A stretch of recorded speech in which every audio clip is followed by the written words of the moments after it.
Welcome everybody on Friday the 13th. I actually just noticed that today is Friday the 13th. Here to Recovery Live. I'm Tom. I'm a recovered alcoholic. Back in my home office after the retreat in Loma Mar, California. It was just fabulous. Just a complete success. About 60 people through the program that saved all of us.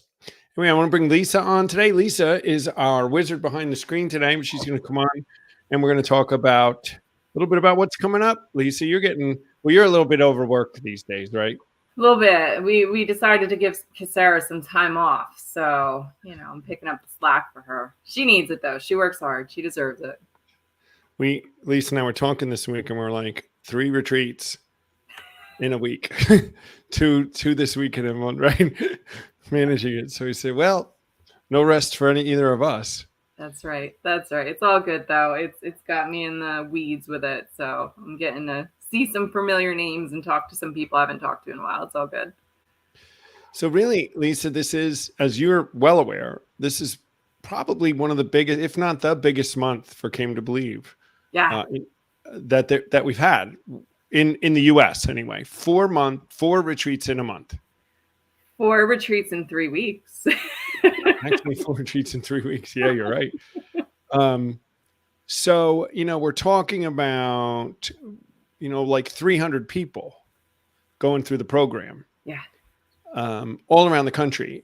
2 in California, 1 in Wisconsin and 1 in Florida. And the Wisconsin and Florida ones are going on this weekend. Yeah. So the Wisconsin one's almost sold out. There was a couple spots left open from some cancellations, and Leesburg registration's closed. So we're all set. Check-in starts in a couple hours. So they're getting ready. And Lisa, today we're going to talk about, we have a special guest from the UK coming on in a few minutes today. And, we're going to talk about prison addiction in the prisons and what's going on and what's being done about it. And Gordon, who's going to come on, has been doing it for quite a while. But I've been acutely aware, especially in California, of how many come to our retreats that are very recent prison attendees. Sure. Yeah. They call it the I forget what they call it, the cage. They have a funny name for what they say they were in. Okay. Well, the cage kind of makes sense. I have to remember what they say, but it's this under, thing that you pick up on it, but sure. And how they haven't had a whole lot of help while they were in the prisons. So it's going to be really interesting when we bring Gordon on to see what's happening over in the UK and see what maybe we can try to do here in the United States.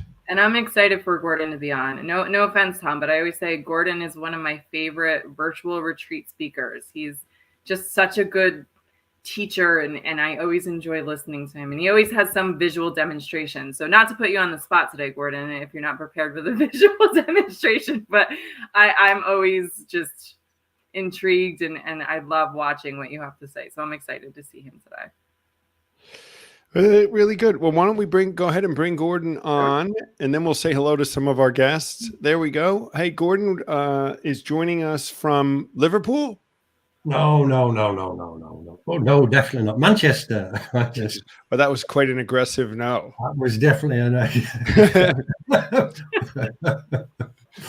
I guess that's like if you said, am I from Boston? Yes. Right? That would not be a good thing. But, yeah. Thank you, Lisa, for that. Thank you for the build-up, Lisa. Yeah. No pressure.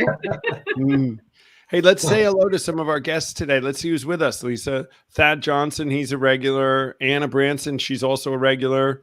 Yeah. Taryn Price from out in California. Hey, Taryn. Is with us. Doc Roth, our regular from Las Vegas. How you doing, Doc? Melissa, she's kind of a neighbor of yours a little bit there, Gordon. Yeah, she is. Melissa's on watching today. She's wonderful. Stacy Duggar. If you notice any names, Gordon, on here on the side that are definitely from UK, go ahead and shout them out. So we don't always know them all. With you on, we may draw a bunch more UK people. Yeah.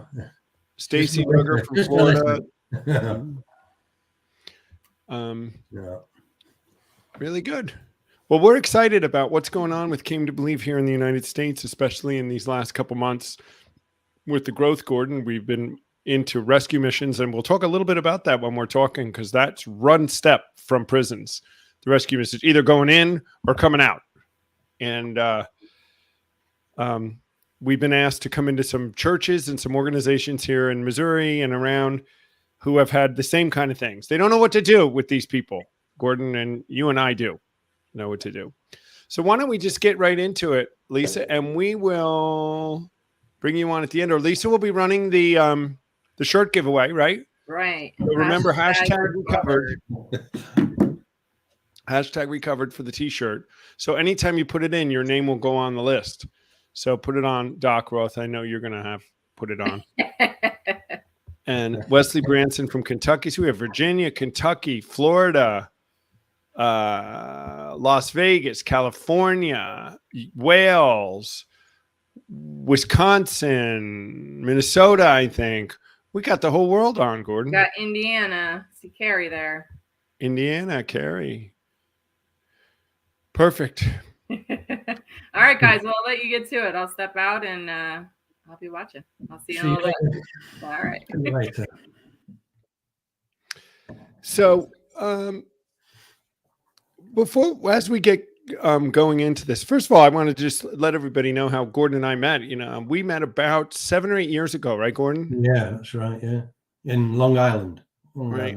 I was going out to a retreat in Long Island that I was helping Diane Robinson run, and Gordon was there, and it was the first time I had met him. You were the only one in from the UK for that one, right? Yeah. And for the next 3 as well. The next 3 after that as well. And we really did become fast friends. It was like the second time I had done my talk on the promises.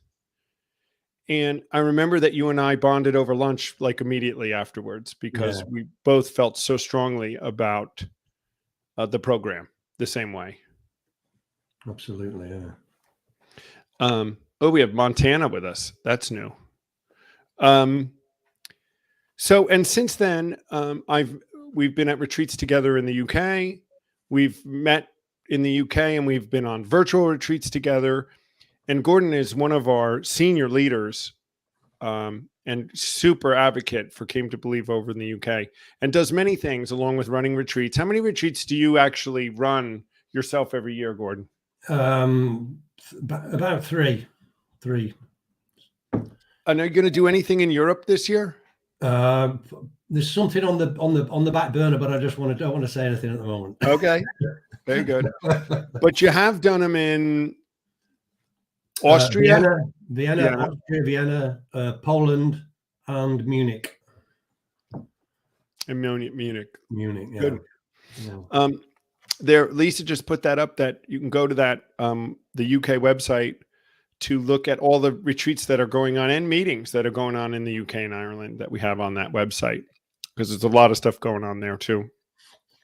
As we've been getting bigger, I know that along with the retreats, though, Gordon, you do another ministry. There's other work that you do with addicts, and one of the things that you're really passionate about is getting in the prisons, right? Well, yeah, it wasn't a passion about going in. It was just how God had led me. It wasn't. I didn't have much option, really. Actually, what happened was my pastor, or my vicar, should I say, from my church went to go and do prison ministry. And she asked me, would I come and tell my story to the prisoners, because she'd heard my story. So I told my story. And when I was there, I experienced something which I've never experienced before. And that was a release from freedom from people that I thought in previous life were people that I shouldn't be around, and I was afraid of, I was scared of. And I was speaking to murderers and all people who had done lots of nasty things, and yet I was comfortable. So I asked, is there anything I can do, because I feel really comfortable here and I feel led that God wants me to work here. So I applied, and I got accepted, and that's what I do now. Is that I'm a pastor in I'm a prison chaplain, volunteer prison chaplain, actually in a UK prison. So as a prison chaplain, I would imagine you have several tasks that you do for the prisoners. Tell us about some of the stuff that you do as a prison chaplain in the UK. As a prison chaplain, I attend things which are called ACT reviews, where people self-harm, and I attend those reviews, and we review them and see how we can put things into place to help them, because a lot of the things that it's their only way of sort of speaking out is to harm themselves. So because they just feel like they're just a number, so they'll harm themselves to get heard. And at those reviews, very fortunately, that I can get to know them. And that's how I operate in the system.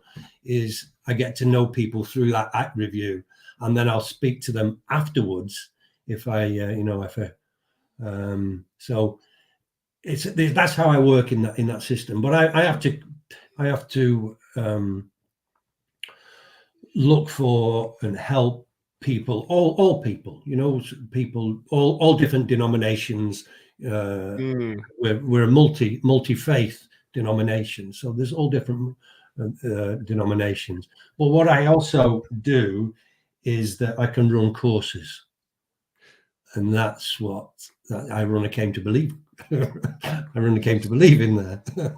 So that's really interesting. So you, as a chaplain, you have several roles, and you're going to meet everybody with and without substance use disorders. Some don't have it, right? But have other issues that you could help address. And it's non-denominational or interdenominational, as we were. So you're talking to all kinds of faiths and no faith, right? Yeah. Right. So gosh, it's got to be just interesting and tough job sometimes. It is, and it. Yeah. Well, I pray always before I go in that God will give me the strength to be led, and for me to be guided by Him. And it's incredible how God can direct me to certain people which need to be. There's in the prison I'm in. There's 450 people. So, try to care for 450 people in one day is, it's just impossible, isn't it? So I need some sort of pointer, and God seems to be the pointer. He points me in these directions, and which is so incredible. For our audience, and they know we don't hide behind the fact that Came to Believe in the original format program of Alcoholics Anonymous is Christian principles. It was back. The God of the founders was the God of the Bible, and they were using the Oxford group and reading scriptures, and this is how they came up with the whole program. So we have found that we have to have a little bit of separation from the church when we run our retreats. And you know that too, Gordon. We got to be a little bit separate so as we not scare some people away. When you go into the prisons, do you find it any issue that you're the prison chaplain and then you're going to give them a recovery? Do you find that it works for you or against you, or no difference? How it works, Tom, is actually incredible, because when I walk around the prison, when I walk in the on the wings and just saying hello to people and fishing, basically, fishing. That's what I'm doing. I'm fishing for people, and people people who haven't seen me before will say, "Who are you?" And I'll just say, well, I'll tell you who I am. My name's Gordon, and I'm a very grateful recovered alcoholic, and I'm also a chaplain. And what happens is a wall breaks down immediately when they know that I'm a recovered alcoholic. They will shake your hand, they will interact with you, because they know what an alcoholic is. They know that, wow, if you've recovered from that, you're different than this. You're different than the prison officers. So it works absolutely incredibly well when you would think, you say someone in an AA meeting, you're recovered, there's a big bit of this, but in a prison system, they're full of admiration for you. Wow. So do you think you would get the same wall down if you just said, I'm Gordon, I'm the prison chaplain? No. It wouldn't come down. It wouldn't come down. Wow. I basically humble myself on their level when I do that, when I say I'm a recovered alcoholic. And that speaks so much to what we do, Gordon, and it just informs us that when we reach the least, the last, and the lost, meeting them where they're at, that's such a example of how that so much works. Necessary. It's necessary. Wow. But it's also the truth as well. You see, I think that's important, that it's the truth. Yeah. And that's where the hope is.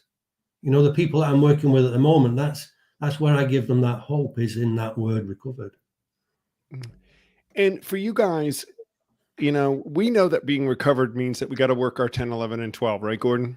Mm-hmm. We got to keep our daily maintenance, and we got to keep ourselves clean. And of all the people, and I know a lot of people in our system and recovered, I know that Gordon walks a program and a recovery that's super impressive and so sincere and so perfect. And I know that when you say that to those people, they see it in your eyes that, like you said, it's the truth. You are recovered. Yeah. And I've heard your story. It was, you were quite a character in the day, right? Yeah, but I believe so. Someday, I don't know if we have it on recording, Gordon's story, but I remember when I heard it in Long Island, I said, well, he should be in this room, that's for sure. Whatever happened. So let's talk a little bit about, that's just so impressive, Gordon. I just find that so interesting. I don't know that you and I have ever talked of all the things we talk about. We talk about this. We did get to see one little deficiency in your life got fixed since the last time we talked, which is you got yourself a Gibson SG. I have. Yes. A little beauty. I've got myself a little beauty. So Gordon has been admiring my red SG, and I poke at him every time I see him that I have one, and he doesn't. And now he does. So now we got to move on to something else, right, brother? Yeah. Something else. So I was looking at some research this morning about U.S. prisons, and we have not breached the U.S. prison system with Came to Believe yet here, Gordon. We just haven't gotten there. I'm getting into rescue missions, and like I said, that's like they're very, very fresh out of prison or potentially going into prison at this rescue missions. Do you know what a rescue mission is? When I say that, No, I don't. No. So a rescue mission would be like almost a homeless shelter. It's where somebody would go with no money, no anything, and they go into a shelter where they'll let them come in if you sign into a program. But it's that mostly they're backed by churches, but they are filled with mostly just the least, the last, and the lost, people with absolutely nothing, no insurance, no nothing.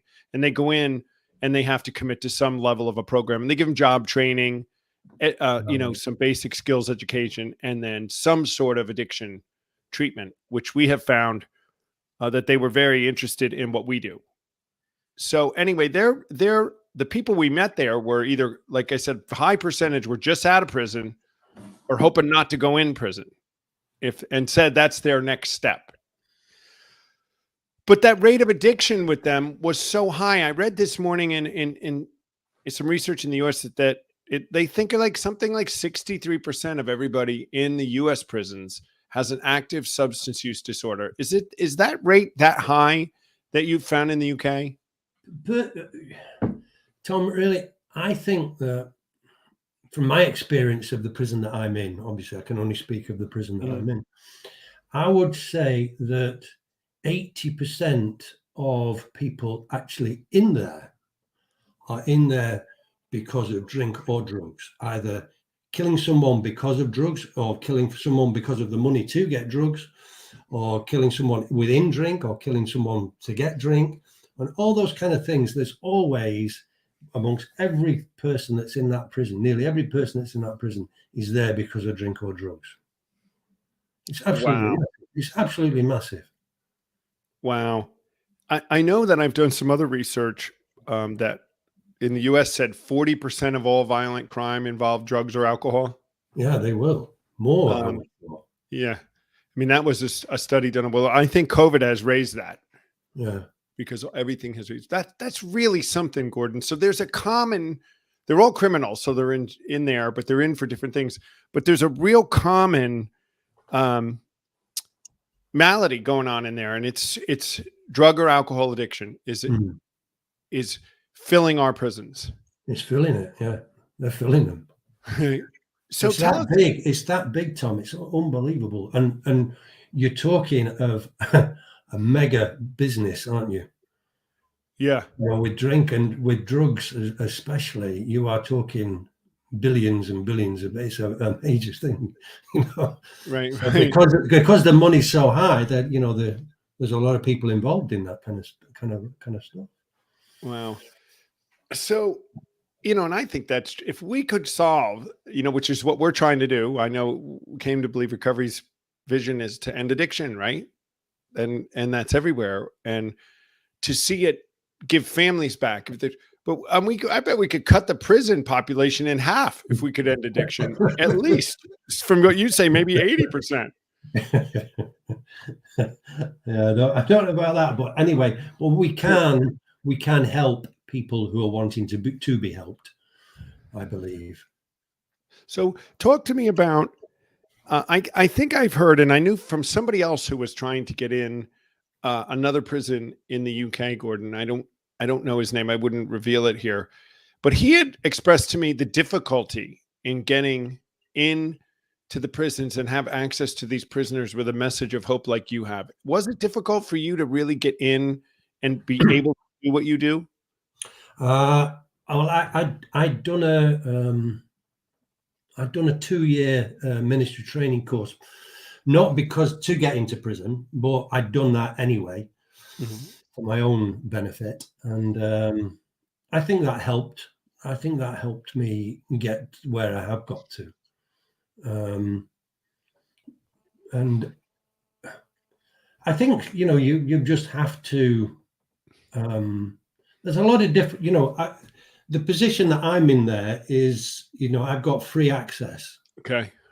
Well, you can get in there without not having free access. Okay. You can become a visitor. You can do other things which you just so that you don't get to see everybody, but you can get to see certain people. I've got somebody at the moment, a friend of mine, who is taking somebody through I don't know how he's doing it really, but he's taking them through the 12-step program, the booklet that we go through, the legacy guide, over the phone with a prisoner. Wow. Well, if it works over Zoom, I imagine it'll work over the phone. It'll work over the phone as well. Do you have any restrictions about what you're allowed to say or do when you are dealing with them? No. Well, that's something. Now, you were saying that you have free access pretty much, and you do whatever you want ish, right? Yeah. I mean, you could, but not everybody does. No. So I guess that's interesting to me. I guess as the prison chaplain going in, that does give you some freedom because you're their spiritual welfare. Yeah, because I'm dealing with everybody rather than just a few people. Right. Um, So tell us, like in specifics, exactly what do you do as recovery? Do you run meetings? Do you take them through the steps? Do you do it weekly? Do you do it daily? Exactly what do you do in the prison? When I first went in, Tom, into the prison, which was about 5 years ago, the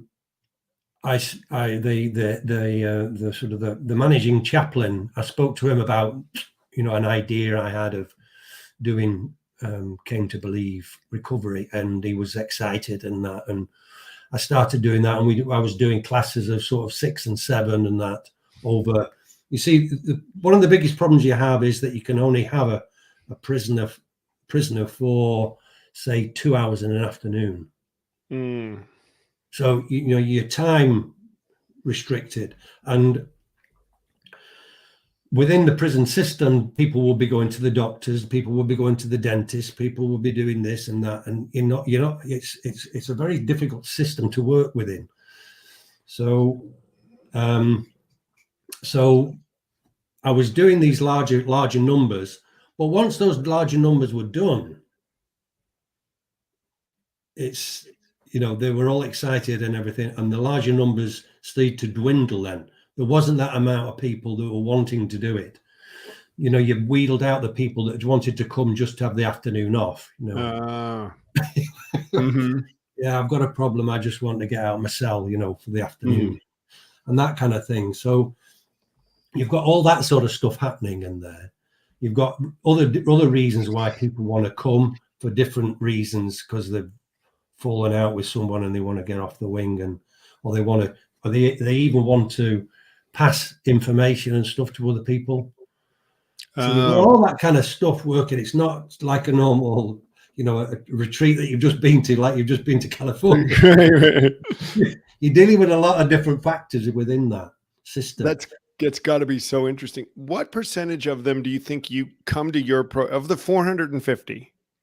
Let's say in a month, and you're in weekly or daily? I go in. I just go in once a week now. Once a week. Once a week. Would you say that you get at that what percentage of them have come at least once to what you do? It's hard to put a percentage on it, really, to be honest. I've probably taken through fully within that 5 years about 40 to 50 people. Within all the way through. All the way through. However, what I believe now seems to be it was COVID driven, really. But what I don't do the big groups anymore. I don't do the big classes anymore. I tend to get led to where those people are who are in need, and it's a bit. I think it's a little bit like the you know. Do you ever remember watching a film called Heartbreak Ridge? Was it Heartbreak Ridge? Oh yes. Right, with Desmond Doss. Right, and it's a little bit like Desmond Doss. Just one more, God. Just one more. And, you know, I'm doing it on a one-on-one, and it's you know, I'm doing it on a one-on-one, and because it's a one-on-one, I don't get that interference of people passing stuff, people interfering stuff. I've got that one person, and I'm going to help that one person. That one person wants to get help. The puppy. Sorry, so it does. You know, we find here we want to do the groups because of in the retreat system, but that totally makes sense that they have other agendas when they come to your meeting. Yeah. And that one person who really wants it could really derail that. Yeah.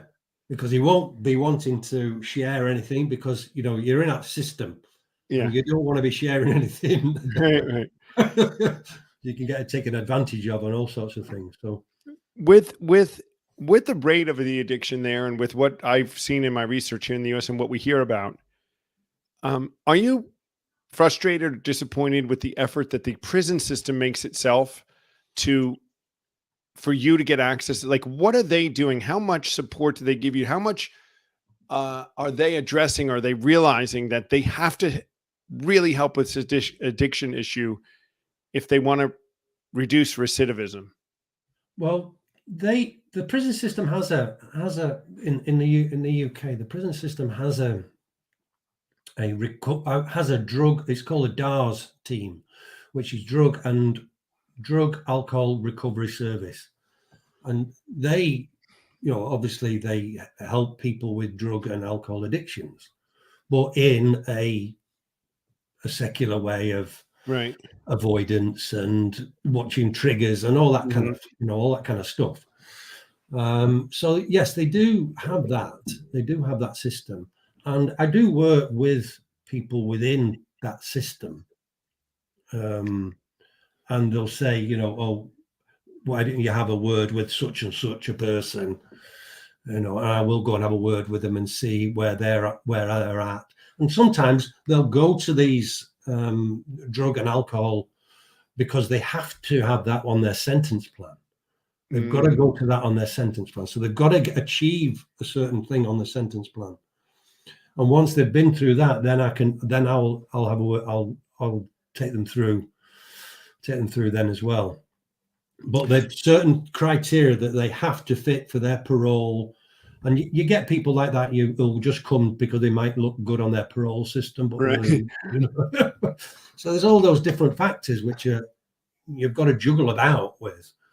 So it's not an easy path to follow, but the path which is producing, I want to say, the most fruit is on a one-on-one. Okay. When I did also my research in the US, they focus too on like detox. The main things that the prison systems do is they do a detox, a very medical thing, and then medication. They manage it from a psychological, medical standpoint and get them stable. And then there are 12-step meetings that go on in the prisons. But beyond that, as much as it's getting more and more and more, they're doing it. Really proactive efforts toward bringing a program like a Came to Believe within the prison systems is not happening in the US. Right. And we could see why wouldn't we get the same results that we get aside from all the agenda distractions that you get in a prison? We would expect to see anybody that put their heart to it, which I'm sure you're seeing, which we'll talk about in a minute, they'd have the same success rate. What do you see within the prisons of the success rate when you take them through the program the way that we do it, Gordon? What kind of success? Well, the real success, I suppose, for me, the real success, I can't really measure the success because the only time that they're put to that test is when they're outside. Right. And you know, you've got no contact. You don't have contact. You're not allowed to have contact with those people after.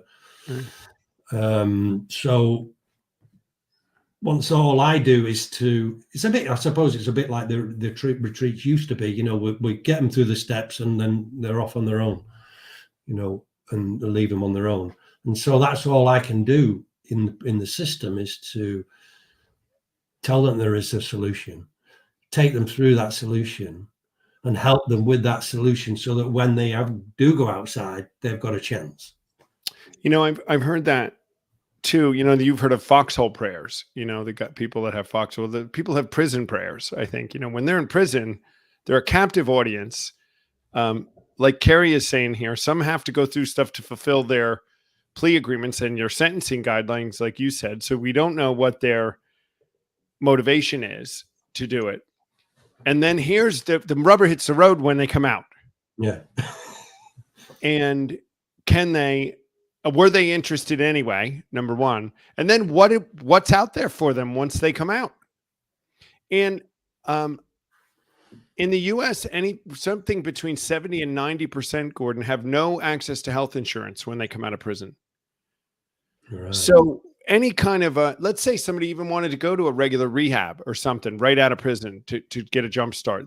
Most couldn't do it because of the cost. They could go to a rescue mission like we've been going into, you know, if they came out and had nothing and found their way into a mission. And if they happened to come on a weekend in February when Came to Believe was there doing the steps, they might get the program. But other than that, they would be, like you said, after our retreats, which is what we used to do, is have a good day, right?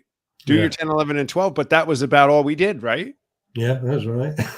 And we found more and more that a proactive effort to help and support people working their 10, 11, and 12 is critical. And I would imagine it's critical for the prison population as well. It is. It absolutely is. You know, I can help them and guide them and teach them. But as you say, when they come out, you don't know. So you can't have any contact with them when they come out. I can't, no. And is that for like your privacy and safety, or is that a rule? Why would they say that? It's a prison rule. We're not to have any officer or anyone working for the prison system is not to have contact with the prisoner outside because of, you know, taking drugs into the prison, all that kind of stuff. You know, there's a lot of that kind of stuff can go on, and so you're not allowed to have contact with the prisoner afterwards. It just stops it all. Yeah, it stops that contact. And I personally wouldn't want that anyway because of, you know, of my family and all that kind of, you know, I wouldn't want them to know where I live and all that. It totally makes sense. You know, I would think for your safety too, because not all of them come out and go on the straight path. No, and absolutely not. Right? Absolutely not. So they'll be coming up to steal your SG. Yeah. They might get a We surprise. didn't know I had one until today. Yeah, that's true. They'd have a surprise if they came to my house here in the US getting the SG. You just got that today? No, I got it about 3 weeks ago. Oh, and you're just telling me today. Yeah, Well, you waited for this. Oh, absolutely. I couldn't just tell you on the phone, could I? Yeah, no, you couldn't. Tell all these wonderful people as well. Right. Now we got to up the bar. Now I have to think about what I have to do. Well, it's really impressive what you do. I've had a couple attempts where people have contacted me, Gordon, about trying to go into prison systems here in the United States and to bring our program in. But the same obstacles exist here, which is limited time with the prisoners, limited time at any one point with them, limited groups that you can get to them. It's all about not having this open access like we do at a retreat. Like we couldn't go in on a Friday where they'd let them all meet with us all Friday evening, then all day Saturday and half a Sunday. It's not going to happen. And so this becomes an issue. And then you have this percentage of those that'll come just to get their day. So how we do this, and it's difficult to get in. And there's even some issues in the prisons with, you know, what they would call the religious aspect of this is they want you to be careful with, because it looks like they're endorsing something. I don't think that's as big a deal as it used to be because we're not a church. It's not such a. You'd be amazed how many people have got a faith. Have or haven't? Have, believe it or not, have got a faith in the prison system. There's more people with faith than there is who are agnostic or atheist. Mm-hmm. Far more people. But one thing that's going to really help, Tom, I believe, is that I've been looking and reading the Big Book, and in the Big Book, Dr. Bob said he used to take them through the steps in an afternoon off. Wow. So I think what we're trying to do in Came to Believe is we're trying to fit the Came to Believe retreat model into the prison system, rather than trying to create something that works within the prison system.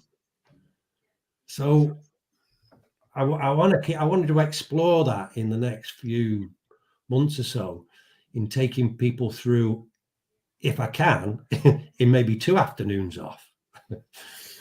Well, we know it can be done. We used to do it here in the US in the afternoon. For years and years, it was just done on Saturday afternoon. Yeah. So I'm with you, Gordon. I think it's worth it. I mean, we got to do what we got to do. It worked then. This is when it was the most successful, when Dr. Bob was doing it in the afternoon. So we know it can be done. And you have this, you have the knowledge to take people through them that quickly. Yeah. I think it's an effort we ought to make. I think we need to be chameleons when it comes to this and say, instead of having them fit our program, let's fit theirs. That's absolutely. And that is just awesome. What do you see as the biggest challenge in this for you when you're working in the prisons? There's something that every day you say, this is this challenge. I don't really have that. You know, to be honest, Tom, I don't really have a big hurdle, because the ones that I do, the ones that God leads me to are ones who are wanting recovery. And so it's not that it's on the one-on-one basis, there's no big deal. You know, there's one of the guys I'm working with at the moment, and you know, these are really big, tough guys, these are. And when I first introduced myself to him as Gordon, I'm a recovered alcoholic, and he said, "Wow, that's amazing." And I said, "Yeah, and I'm here to help you." And he says, "Help me?" He says, "Why are you here to help me?" So I says, because that's what I do. And I could see the tears coming in his eyes, and he realized that there was some help for him. And that for me is just incredible to see some people who are really wanting it. And it's just, and I can offer that solution to them. What they do with it is up to them. That's irrelevant, really, as well. Is to give them that hope, even if it's just for hope for, a couple of years while they're in that prison or whatever. I've given them that hope, and that's why I do it. And that's not a stumbling block. I will jump over I will go through all those kind of things in order to give that to that particular person. And that's why I do it. I can't even imagine, especially those people in such stressful, really down and out situations, and to be able to touch them, because they really do, would think they feel like they're just out of society. Nobody cares. And maybe nobody does care until you went in, right? You could be one of the first people to really genuinely. Yeah. Wow. What is the actual drug use in the prisons? Are they able to get drugs to use in the prisons relatively easily? I don't know about relatively easy, but they can get them. They can get them. Yeah. With drones and what? Yeah, they're very resourceful. I don't know how they get them all in, but there's drones and there's smuggled in and thrown in and flown in and all different ways they get. But I'd be wrong to say that they don't go in there because there's money to be made, isn't there? I guess, right. So for any of you who are out there, just occurred to me, some of you that may be just joining us or not understand what we're even talking about. What is it that Gordon talks to them about when he goes in? And what is this program that we're talking about? Guys, what Came to Believe does is we've got links right back to the founders of AA and Clarence Snyder. And we have done quite a study, and we've gotten some firsthand knowledge on exactly what these guys were doing back when this program was the most successful. You heard Gordon quote Dr. Bob, who was the co-founder, and there's lots of evidence out there about how he was doing it back in the 30s and early 40s, taking people through this 12-step program, the 12-step program that started everything that all the 12-step programs in the world were based on, is this, with which we take them through a program in a very short period of time. Now, at our retreats, we've been doing it over a weekend. In the UK, they do it in a day, and Dr. Bob did it in an afternoon, and we used to do it. All works that way. And we do introduce them to the God of the founders. And there was a God, and he was the God of the Bible. We never shy away from the Christian principles that back the entire program. So that's what you do, right, Gordon? That's absolutely right. That's it. Stick to the truth. Because truth works, isn't it? The truth works. People say, we're broken record, aren't we? I mean, it wasn't broken, so we don't. The truth, that's it. The truth is it. We didn't need to change anything. That's what I always say. We're not changing. The book didn't change. I'm so amazed still to this day, Gordon. When I was at the retreat last weekend, I was reading out of the big book. I was just reading out of the big book, and people were so amazed. These are people that are in recovery, have been in AA meetings, have even read the book, that they hadn't read this stuff and noticed the principles that are quite clear when you read them. It's amazing to me how much work we have, my friend. Absolutely. It's good work though, isn't it? It's great work. It's enjoyable work. It's wonderful to give you. It is fabulous, and when we hear, why have I never heard this before, hurts me, because it means there's so many people that it's not like they've heard it and decided they didn't want to do it. They've never heard it. But it also encourages me to say, we have an answer that's not out there, Gordon. It's not out there as much as people might think. This answer that we have, this success rate, it's not seen in most recovery programs of all types around the country. Is it that way in the UK? Yeah, I do mainly. Apart from the prison, I mainly interact with American people. So. Well, we're messed up up here in America. Although when I come over there to the UK, I find there's some quite interesting characters that come to retreats over there too. No. Well, we're doing everything that we can here to get bigger. Gordon, we're beginning to seed some new areas. I've had a couple of pastors call me here recently. One particularly in Missouri who has kind of an inner city church that he started and has been attracting these people with addiction issues, and some are right out of prison or off the streets. Yeah. And he said, I don't know what to do about it. He's not an addict. So aside from the Jesus heals, he doesn't have anything else to give them, but has realized that they need something. They need a program. They need something which is just, we always say, you need Jesus, but you also got to do what he said to do. Yeah. Right. And that's what our program does. It gives simple tools that we're just following the cardinal teachings that were in the Gospels and in the letters of the New Testament. And they lead to this life-changing experience that doesn't mean you got to go to any particular church or anywhere particular at all. Adapt these principles in your life with a few rules and off you go, right? Absolutely. It's so great. So brilliant. We're getting ready to have that. It's happening here in the US, and I'm sure it's going to happen over there in the UK, as it's been happening for the last 30 years or so since it Came to Believe has been over there. And this message. How long have you been at this with us, Gordon? Oh, crikey. I think it's about 10 years now. I think 10 years. 10 years. I think. Where did you find us? How did you hear about this? A friend of mine just said, why don't you come along to Came to Believe?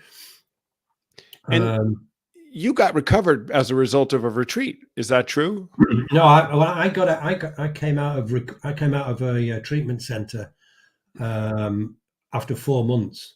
And after 4 months, I got taken through the steps, through the Came to Believe way. And everything just seemed to mushroom from there on in. We were like roadies. We were going to every Came to Believe get to. And that's where I met one of a lady called Karen, an American lady in Ireland, and she invited me to the Long Island retreat, and that's where I went to. She said, I might think about it in a couple of years. She said, what are you doing next month? So I said, I'm not doing anything. She said, why didn't you come? That was it, really. That's such a common story that we hear as people that have been through treatment centers and things, and they learn a lot, and they get, maybe they get off the drug, but then they come to a retreat and everything comes together.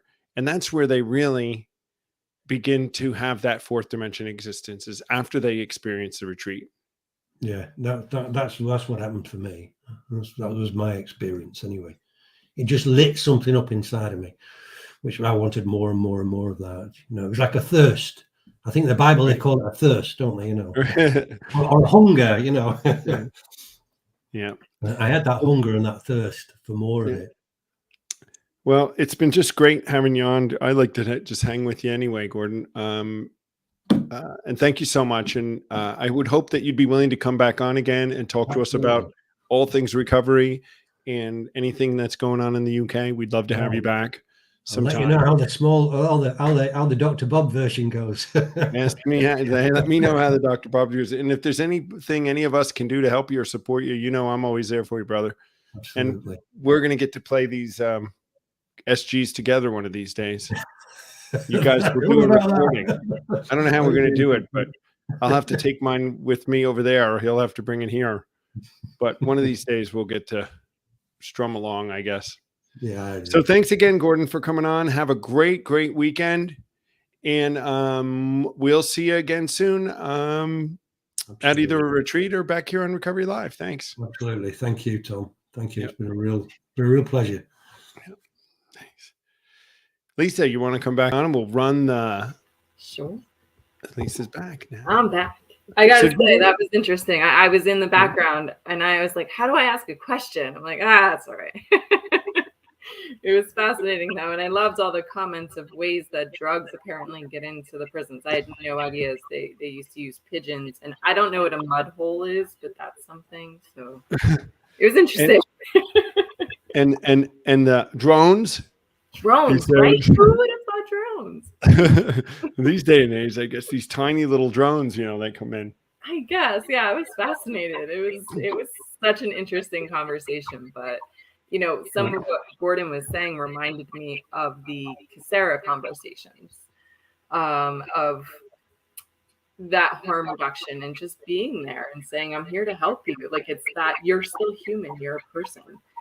And that was it. That's what I heard from Gordon and why it's working.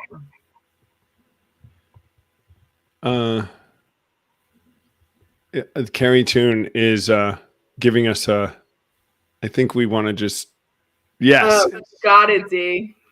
Got it, D. Thank you. D just went right to it. Thank you. Yeah, I was thinking it was like some kind of tunnel outside, like literally like a mud. I don't know. Yeah. Okay, thanks. That's the normie in me not getting that. That's the normie in you. Whenever we talk about this and we talk about crime and addiction, it's just a huge, they go hand in hand. Yeah. And so helping with crime, I can't see that somehow working with the prison system here in the United States is in our future, Lisa, somehow working with them and using models like what Gordon is doing, and maybe having Gordon come over here with us and help us talk to some of the leaders in the prison systems would help us. I'm sure he'd be happy to do it. Yeah, that'd be amazing. Over here, and we'll take him to a Yankee game. And he'll like that, right? No Red Sox, but we'll go to, unless they're playing the Red Sox. Anyway, let's do our shirt giveaway, Lisa. All right, let's see. We have 9 people entered, it looks like. So here we go. I don't have the fancy music like we used to, but it's still fun to watch. Mm-hmm. Let's see who's going to win. Kayla Marie. That's a new one. That's a new one. And she's from Montana. Okay, fantastic. Kayla, send us a DM, a private message with your address and size, and we'll ship that out to you. We'll get that out this week. Congrats. Great. Congrats. Sorry, Doc. You're not getting another shirt today. I thought it was going to be Anna for a second. She's gotten a couple too. Yeah, I know. I did see Anna going by. So, well, that's great.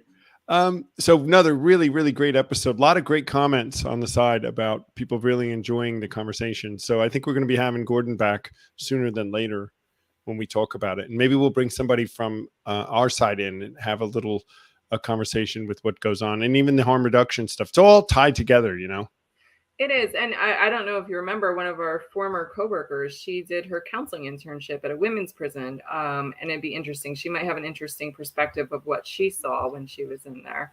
I didn't think about that. And we probably could get somebody from city teams to come on. Sure. And talk about, that's that one step in or out. Yeah. And see what how these things work. This is what we're all doing. Yeah. All right, guys. Well, Friday the 13th has been pretty lucky for us so far, right? And it's really lucky for Kayla. She won. That's right. That's right. We don't much go here. I came to believe for these prejudices or these superstitions. That's for sure. But my mother was born on the 13th, right? And it was actually Friday the 13th when she was, because it changes every year. Friday the 13th isn't the same day. But actually, maybe more than one Friday the 13th each year. I'm not sure. I think we always used to say, my sisters and brothers, whenever we'd say, well, that explains a lot, Mom. You were born. Lisa has a big day coming up, guys. So we'll all let you go. Coming up in 4 days. Wait, what is? You're going to be 21? In June. You're right. A month and 4 days. June. Oh, yeah. A month and 4 days. I'm way ahead. I'm nervous to miss Lisa's you're going to miss birthday. I cannot miss his birthday. I was wondering why I got that message from you the other day. I'm nervous. We can't miss the birthday. You got a month. Anyway, we'll be back next week. I'm going to be in Nevada City, Lisa. So Alicia will be back with me. She's going to be at Nevada City with me. And this is our second retreat in Nevada City within a year. And we have about 63 or 4 people signed up, I think, which is about twice as much as we had last year. So we are really, really excited about this next growth spurt in California. So we'll be coming to you from there. Then we'll be back. It'll be Memorial Day weekend, and we'll be getting ready to start the summer here in New Jersey and the Jersey Shore and all that good stuff. So I wish you a good weekend, Lisa, and everyone else out there. Have a great weekend, and we will see you all next week at 9 a.m. Pacific, 11 a.m. Central, 12 Eastern, and 5 in the UK here on Recovery Live.